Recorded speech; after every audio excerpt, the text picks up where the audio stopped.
Muito bem, é bastante comum, ainda hoje, aqui no Brasil, uma gritaria acusatória em torno do período do regime militar ou ditadura militar, né?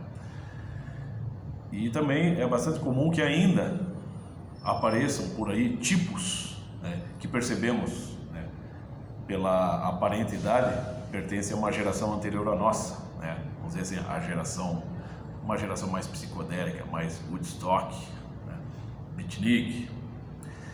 E esses tipos, quando aparecem, estão, vamos dizer assim, munidos de uma narrativa ou né, como testemunhas dos porões de tortura do período militar. Recentemente apareceu aí uma escritora daquela geração, uma tal de Vilma, né, que lançou um punhado de contos, né, compilados em um livro, e que supostamente conta a história do falecido marido, que foi preso pela ditadura, foi torturado, né, e que foi, vamos dizer assim, ele conseguiu sobreviver, né, àquele período conturbado, né, àquela perseguição, àquela opressão, por conta de um outro prisioneiro que era ex-policial, né, e que havia se unido a grupos de extermínio na época. Existiam muitos aí na época. Tá. E você percebe o seguinte também, que aqui no Brasil, sobretudo, basta aparecer alguém assim, se proclamar uma vítima da ditadura, qualquer pessoa, uma narrativa do tipo, eu fui preso, eu fui torturado pela ditadura, pronto. Basicamente, para toda a mídia e para todos os grupos esquerdistas, essa pessoa está munida da verdade. Assim, é uma coisa autoevidente. Basta a pessoa falar que foi vítima da ditadura militar aqui no Brasil, que ela já é blindada por todo esse conjunto, esses grupos de pessoas, seja da mídia, sejam artistas, sejam autoridades políticas ou grupos aí socialistas. Então, automaticamente essa pessoa está falando a verdade. Porém, quando alguém resolve contestar isso ou quando alguém resolve apontar para o fato de que em ditadura, por exemplo, na ditadura comunista totalitária cubana, também surgiram prisioneiros políticos, né, que relataram em livros as barbaridades, né, e os crimes, os assassinatos ocorridos lá, ou União Soviética, né, ou Albânia, na China. Automaticamente essas pessoas são desclassificadas e desmoralizadas por esses mesmos grupos que blindam essas supostas vítimas do regime militar. Já percebeu isso? Claro, o que eu estou falando aqui não é nenhuma novidade, muita gente já falou. Porém, você pode pesquisar aí na internet. Certamente você tem o clássico Arquipélago Gulag, né, que conta os horrores dos campos de concentração, os gulags na União Soviética.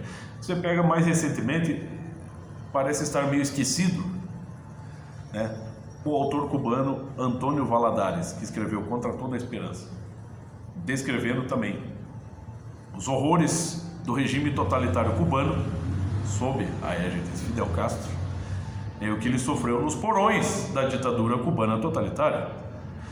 E vamos pegar aqui no Brasil, porque já que se trata de falar de vítimas, não importa se estamos falando do bem das pessoas, se estamos sendo humanistas, se estamos procurando defender os direitos humanos, o bem das pessoas, então não importa a ditadura, certo? Seja a ditadura militar, seja uma ditadura comunista. Aqui no Brasil, de fato, o comunismo não se instalou assim, oficialmente.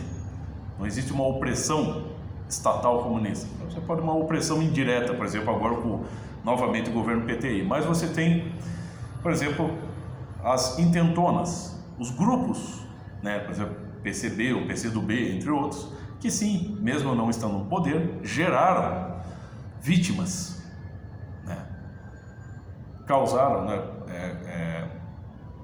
cometeram crimes, cometeram assassinatos e basicamente tocaram o terror, promoveram o terrorismo aqui no Brasil.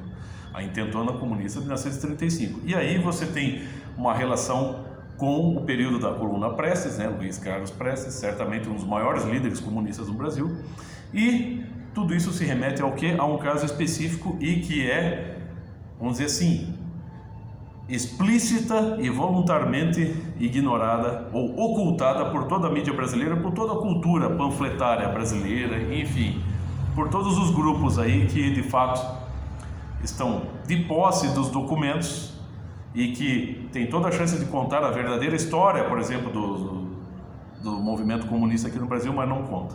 É o caso Elvira Cupelo Calônio, né? Uma moça de 16 anos que, por ordem do senhor Luiz Carlos Prestes, foi brutalmente assassinada. Ela era namorada do secretário do Partido Comunista na época. E os dois foram presos depois da intentona. E o que ocorreu? Parece que ele deu com a língua dos dentes e contou muita coisa, passou muita informação da coluna Prestes para ela. E posteriormente ela foi liberada da cadeia e ficou sob vigia dos comunistas que não foram presos. E aí, né, como disse o meu querido professor Olavo de Carvalho, junta aquele bando de comunistas numa assembleia e decidem: para salvar os nossos rabos, nós vamos matar uma jovem, uma criança de 16 anos. É claro que tentaram também ocultar até a idade da menina, de modo a tentar limpar a barra do Partido Comunista. Então, é como o professor lá falou, nunca foi explorada essa história. Você podia fazer um filme da Elvira Cupelo Calônio. Não fazem. Um filme, um romance, estudar, puxar todos os artigos históricos. Eu tenho livros em casa contando a história dela. E você que ainda... seria interessante fazer um mapeamento histórico e explorar isso na forma de um romance e de um filme. Você acha que no governo PT vão fazer um tipo de coisa dessa? Você acha que o governo PT, novamente aí no poder, eles serão burros de contar a verdade? Vamos dizer, a verdade que, vamos dizer assim, ela fundamenta todas as diretrizes dos seus partidos? Uma das verdades, né? Que sim, quando você há um processo, um movimento de tipo comunista, socialista, esquerdista, o que for, em crescimento num país, ele vai passar por cima de quem quer que seja que tente detê-lo, seja por meios legais, né? No caso, o Bolsonaro tornar o Bolsonaro inelegível, prendendo jornalistas ou até matando. Mas é claro que não vou explorar isso. Mas fica aí a dica, né? Em respeito e descanso da alma de Elvira Cupelo Calônio, vítima do comunismo no Brasil, brutalmente assassinada, os ossos quebrados. Ela foi inteira, ela não foi picada, ela foi quebrada, moída para caber num saco plástico e ser enterrada no fundo do quintal de uma casa. Esse é o humanismo dos comunistas, para salvar os seus próprios rabos.